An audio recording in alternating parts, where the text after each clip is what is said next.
Broadcasting from the business capital of the world, this is the Podcast Business News Network. Welcome back to the show. We are honored to have Dr. Tom Walsh joining us again, our professional of the year. He's a veterinarian and so much more from PrimePet Rehab, based out of Myrtle Beach, South Carolina. We welcome you back to the show. How is everything? Things are great. Thank you so much for having me again. Well, excited for you to be here. And I know we're going to talk about physical therapy. That's what you specialize in and so much more. But for new time listeners today, please introduce yourself and tell us a little bit about what you do and your approach with animals. Sure. My name's Dr. Tom Walsh. Like you said, I am a regular veterinarian that during COVID, I got to take a new trip with my life. I wanted to go full-fledged into rehab and doing physical therapy. So that means anything a human physical therapist can do for a person, I can do for an animal. And it's been the most rewarding thing I could possibly imagine. It truly is the most rewarding career you can have. Thank you so much. Well, we're excited to have you here. And I know for today, we got some great stuff lined up. And we're starting to talk about arthritis, I should say, in dogs. And at the same time, let's figure out, I'm thinking arthritis. I'm feeling my arthritis in dogs. Let's understand what it is exactly. Could you share a little bit about it and what it is and how common it even is? Of course, yes. Arthritis is the definition is it's a degenerative joint disease that breaks down cartilage progressively. And so just like the way we feel it in our bones as we get older, the dogs feel it as well. The only difference is canines are adept at really disguising it a lot better than we are. And as far as commonality, it's hard to believe, but the recent studies have shown that as many as 8 out of every 10 dogs have some form of arthritis. I'm shocked. I don't know why we don't think about this. We're as human beings, we're so worried about our bodies, our whole musculoskeletal system, seeing specialists and doctors. And you never really think about that with your pet. I'm going to be honest. I have cats, and those out there might be saying, wait, I didn't even know that, dogs could develop arthritis. Cats can get it too, yeah. Yeah. Well, what are some of the signs that this could be happening?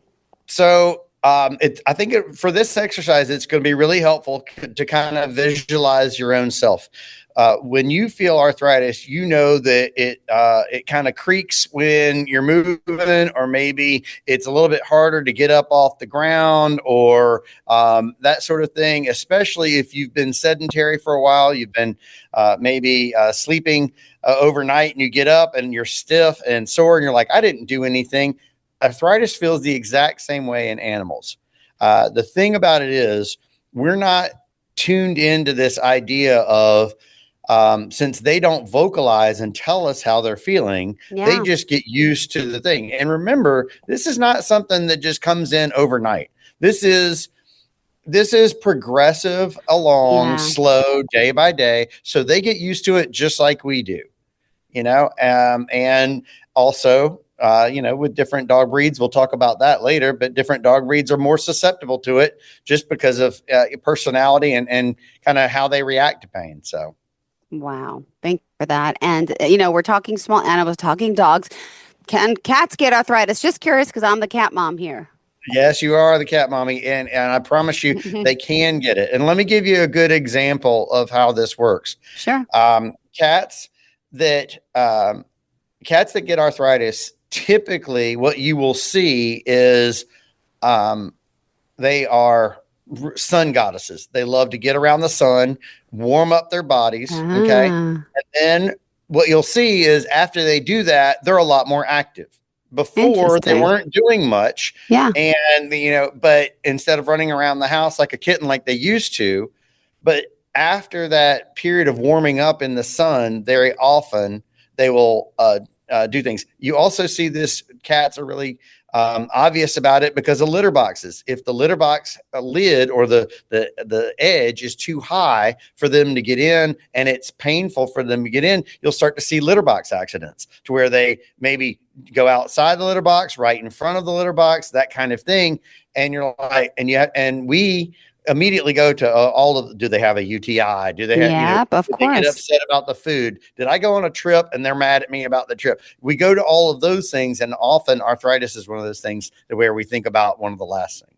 Wow. Thank you for that. And now you got me thinking about some of my cats in the past that were sun worshipers. Well, all right. Well, let's talk about some of the more of those earlier signs in dogs that are developing arthritis. And there's certain, more breeds that are more prone to it than others. Yes, for sure. So the signs, you're going to see them slowing down. They're going to maybe not play with toys like they used to. We go through different periods in our lives where, in our animals' lives, where we think, oh, this is the puppy phase, and then this is middle adulthood, and then this is old age, and that middle adulthood, it's really hard to distinguish because they have the energy whenever they have the energy. It's like if they hear the car keys, I'm ready to roll. Let's do this. Mm-hmm. What you're looking for is subtle signs like, okay, if we normally take a mile walk every day to go potty and do our thing. Are we starting to slow down before the halfway point? Are we starting to, so you start to see subtle changes like that. Another thing you're going to see is things like them having difficulty getting up off the ground. They're balled up in their little ball, sleeping in their bed. Aww. And, and you see them, somebody, rings the doorbell or whatever. And instead of up like a flash, like they used to be, it's like, oh, I got to stretch a little bit before I get there. Same way we feel when we've been like, oh gosh, oh, okay, I can get it going now. Same kind of thing. Got it. Interesting. And, in particular, bigger dogs, smaller dogs, does it matter? Or, is there a certain breed or two great that? Point. Great point. Shepherds, Labs, Rotties, Dobermans, those have a high propensity. Now, one of the things that could be at play is that those are very commonly bred dogs. So your population distribution is a little bit higher in those dogs. A lot of people have them. A lot of people love them. And so we may be seeing a situation where they have more propensity because we have more animals to test from. Also dachshunds and Yorkies, those little guys can be susceptible too. Got it. Dachshunds, that dachshund body is, we've got Mr. Slinky in the middle, and there's a lot of vertebrae, right? And so you've got a lot of stuff going on there in the middle that they can feel. Plus, if you ever have recognized a very toy breed or that sort of thing, they don't have a normal gait. They bounce along. They don't really run like a lab does. So that can also lead to arthritis formation as well. Wow. All right. Thank you for that. And this is all fascinating. We are talking with our vet and our friend, Dr. Tom Walsh, here today.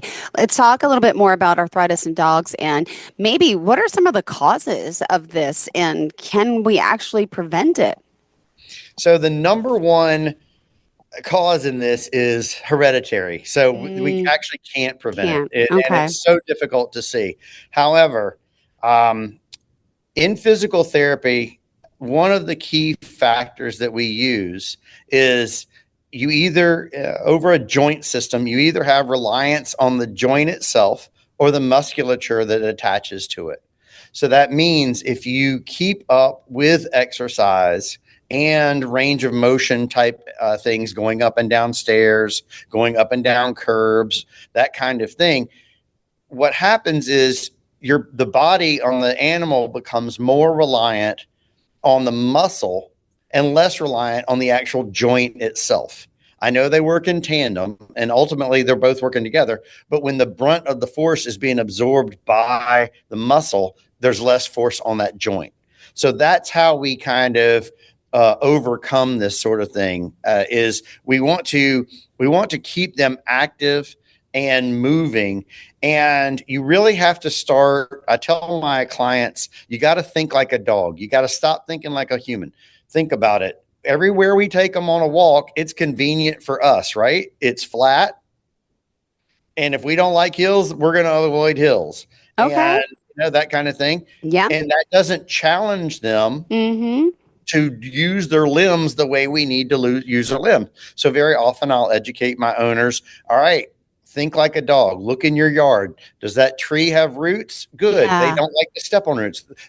Take them a walk around that tree root. Make them step up and over it. Make them go over the curb several times. Go up a couple of stairs, come back down a couple of stairs. Get those limbs and joints moving more than they actually do on just their normal everyday walk. Got it. Interesting. Thank you for that, because, you forget exercise. It's good for our bodies, good for our heart and souls. What about our animals? Yeah. Yeah. Exactly. You know what? You're so used to seeing them run around and be free with the way they move. But we actually you don't have to have them to be a working dog to train them. You can actually, this is beneficial for them as well. And you kind of have to, as a rehab professional, there are many times that I have my rehab hat on and then I got to take it off and I put my personal trainer hat on. How exactly am I going to get this dog to move at home in the right way? Amazing. And I want to hear more about the other treatment options. And by the way, diagnosis, right? Like, someone can touch your arm. As a doctor, you would feel it. Do you do scans on the animals, or is it hard to do that? Do you have to put them to sleep? How do you really know if a dog is suffering from arthritis? So you're only going to see arthritic changes at the end stages when it's really, really bad. And so okay. X-rays are very tough and this is one of the things to where we've kind of fallen into this lull in the profession of, oh, well, they don't have arthritis because I don't see it. No, they can still have restricted range of motion and that sort of thing, and be feeling arthritis. We're just not showing the signs of it. There have been a number of new tools recently that have come out. One is a tool that I use called Pain Trace. It actually measures pain, basically the receptors that go from the brain to whatever limb that we're after, and then back to the brain. You can actually measure that and you can duplicate it. So it's really cool. Those new things like that, thermal imaging, we're using as veterinarians, we're using new technologies to try to show that we can actually see the things that they can't tell us. Got it. Well, thank you for that. And also, speaking of arthritis in dogs, that's our conversation for today. If you are just tuning in, let's get down to, some more of the treatment options. And of course, what role does PrimePet Rehab play in this? Because I know you're helping, so many. Yes, for sure. So it really is important to reduce inflammation. When an animal comes in, if they are showing signs of any sort of pain or even just faking it really well, reducing that inflammation can give you a different perspective on exactly how much how well they're actually moving. And so one of the first things we do is slow them down. If they're used to going on a 1.5 mile walk, we tell the owners, let's back that off. Let's just do backyard walks for at least 4 or 5 days. In addition to doing some ice at home and some basic range of motion, which means you're just taking the joint and you're manually extending it, manually retracting it. It's very simple to do. And then here in the office, we use things like laser therapy, cold laser therapy, which reduces pain and inflammation.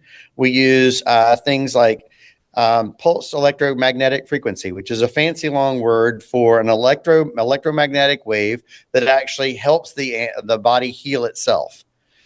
We use this in conjunction with cryotherapy, range of motion, massage therapy.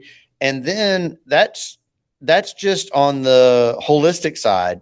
Of course, I'm not afraid of using things like non-steroidal anti-inflammatories or NSAIDs to help these animals because, again, they may need it to get through their day-to-day life. And we've really made some really good advancements recently with NSAIDs because up until a few years ago, the NSAIDs would really give them a lot of GI problems. And so owners didn't put their animals on that because they could really develop some problems with that.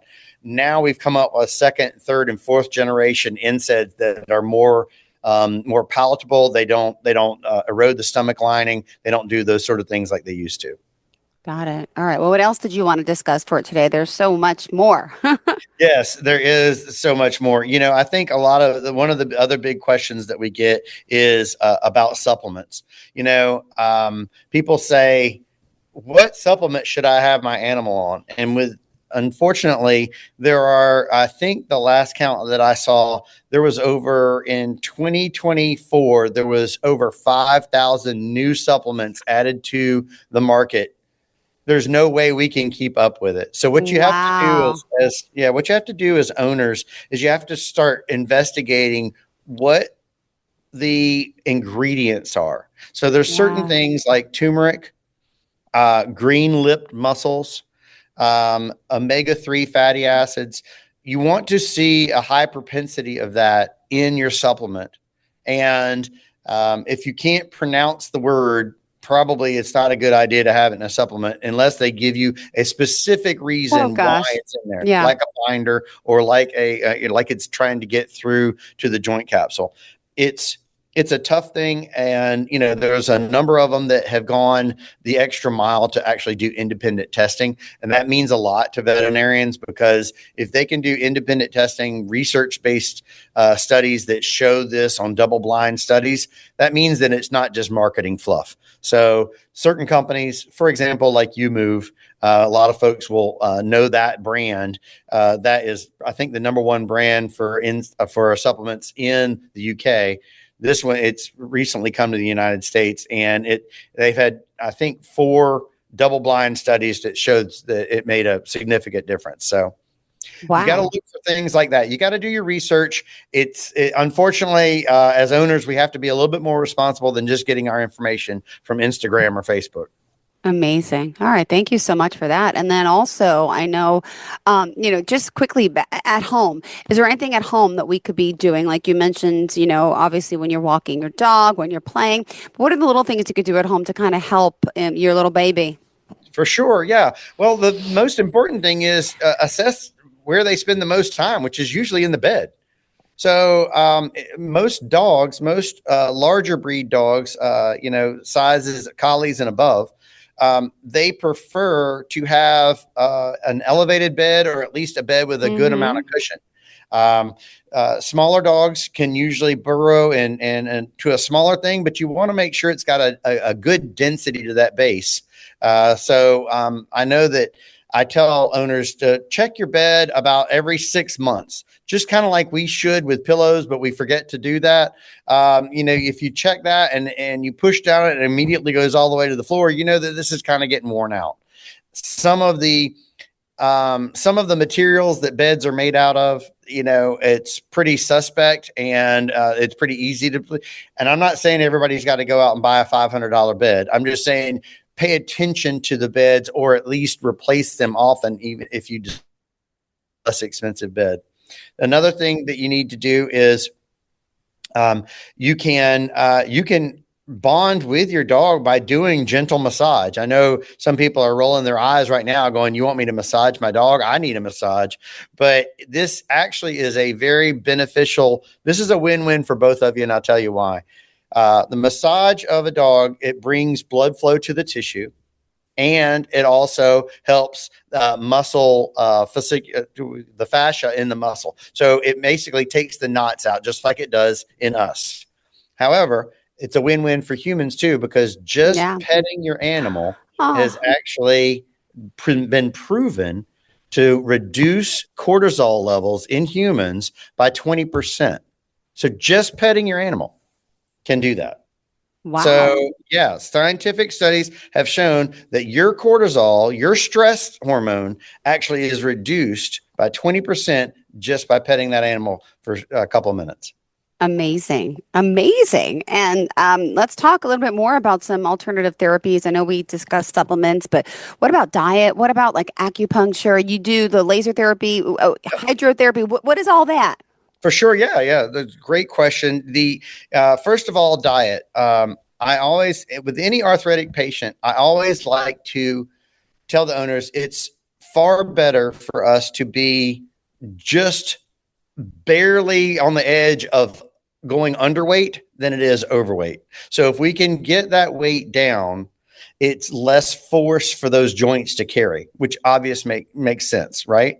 So, kind of doing some diet reduction type things, whether you reduce the amount of the calories going in or increase, just like with us, increase the calorie output by going on more frequent, often walks.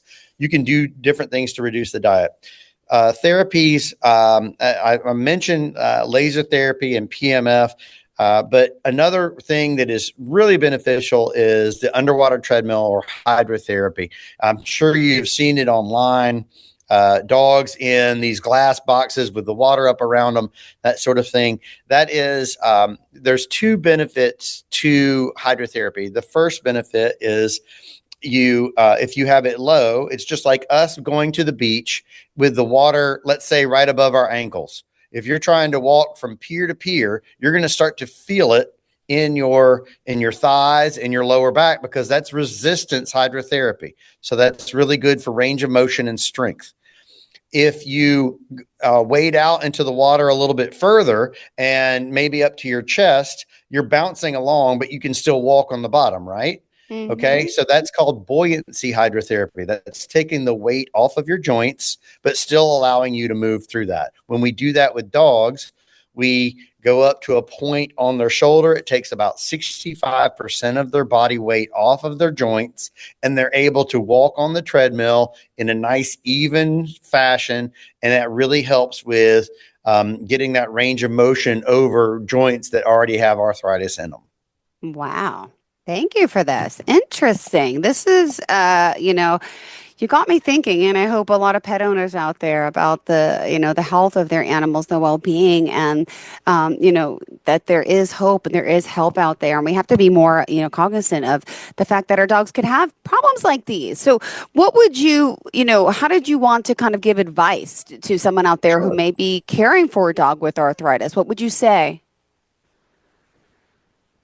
Sure. The thing is, do the things that make you feel good. If you are experiencing arthritic pain, or you've heard of somebody, so know that the heat always helps us when we're stiff.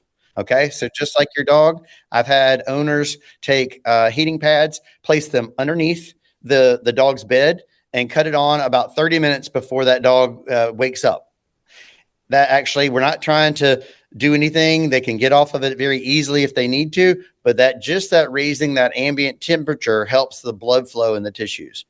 I've had folks, another technique for heat is you take a dish towel, you wet it, wring it out, and throw it in the dryer for like 5 minutes. So it's equally parts moist and warm. And you can then put that on their back. That is a moist heat does far better than dry heat, getting blood flow to the tissues. The second thing is you want to have a cognizant plan about exercise. Mm-hmm. So don't just let it happen. And if I think about doing it, but maybe I'm tired at the end of the day, that dog looks for that exercise just as much as you do and needs it just as much as you do. Plus, there's not anybody among us that except for you, Jill, that needs to lose a pound or two, that couldn't benefit from walking a little bit. So it's not a big deal.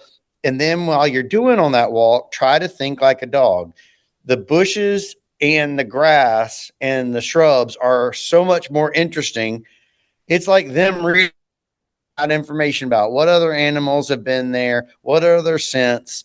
And their noses can pick up over 45,000 different scents. So they are truly experiencing their world, which actually enriches their brain and makes them cognitively think more. That helps us stave off things like dementia and what we used to call old dog disease kind of thing. So think like a dog when you're doing your exercises. And then when you come back, it's always awesome to reduce inflammation with some ice. Yeah. So take a gel pack or a frozen bag of peas, put a dish towel around it, and just hold it on. Interesting. All right. Thank you so much. And in closing today, I just want to thank you for all the advice and for pet owners out there. And of course, that you chugging through and you love clearly what you do. Now, you are based out of Myrtle Beach, South Carolina. And, you mentioned to me earlier, you were someone who went to school a little later in life to become a vet, which is pretty amazing, right?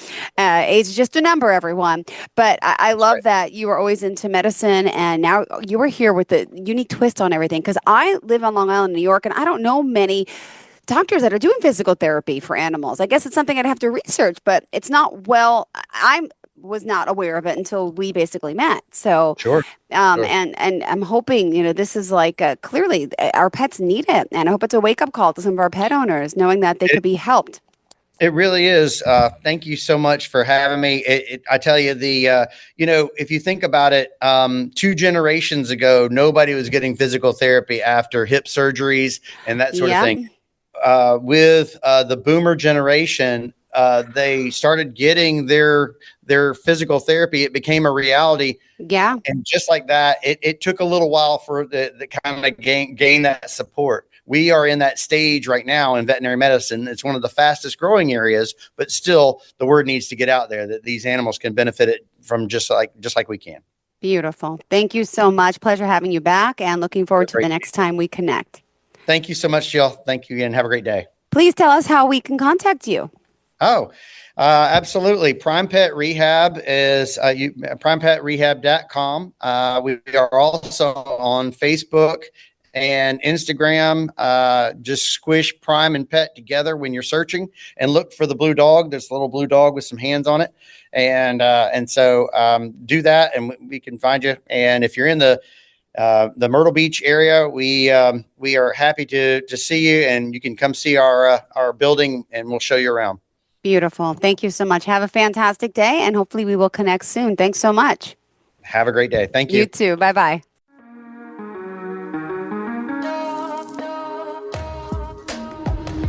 Broadcasting from the business capital of the world, this is the Podcast Business News Network.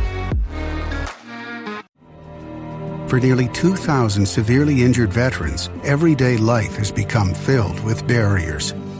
Day-to-day simple tasks can become pretty daunting. I have to carry my chair up 2 flights of steps or have somebody do it for me. What scares me the most is just the falling.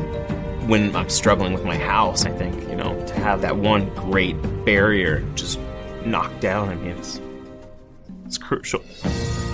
Home for Our Troops is a wonderful nonprofit that builds a Mortgage-free, fully adaptive, handicap-accessible house. And there's no catch. It'll be our very first home that we've ever owned. This is a game changer. This is where your life begins again.